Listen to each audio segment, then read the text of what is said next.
So, good morning. Here I am. I'm thinking about going on with the Irish writers. Why I put on such dress for you? Actually, because I just wanted to have an impact. You know, sometimes I put on my jumpers, but I never do.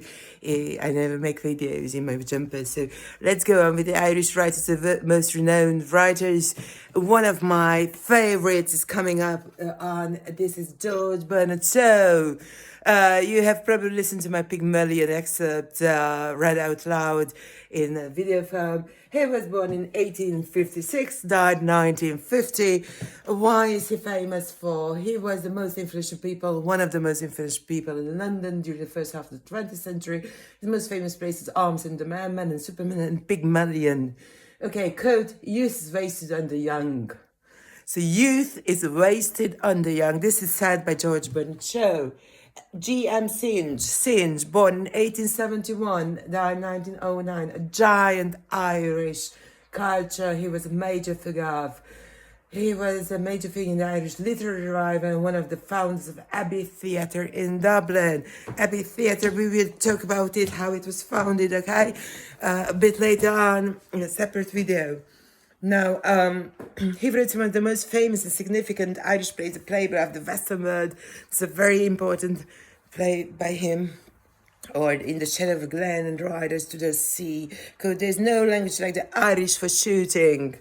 Okay, for soothing, sorry, not shooting, soothing. Just I realized that there are so famous Irish actors, wonderful actors of the Irish theatre. Sean O'Casey, 1880, 1964, a playwright. O'Casey wrote several plays about popular in the UK and Ireland, including A Plough and the Stars, Shadow of a Gunman, The Classic June and A Peacock. Okay, Seamus Heaney, 1939-2013. He died recently. Okay, Nobel Prize-winning poet, regarded as one of the top poets writing in English, 20th century. At home in Ireland, there's a habit of avoidance, an ironical attitude towards the authority figure.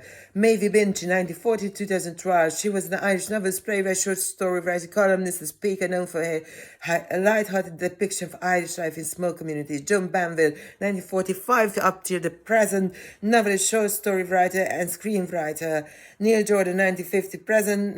Neil Jordan is an Irish film director, screenwriter, novelist, and short story writer. Not only has he won major awards for his fiction, he won an Oscar for Best Original Screenplay for The Crying Game. Roddy Doyle, 1958 up to the present. Doyle is a prolific writer of the novels for adults and children. In the film The Commitments, his most famous is the Clark, quote, one day at a time.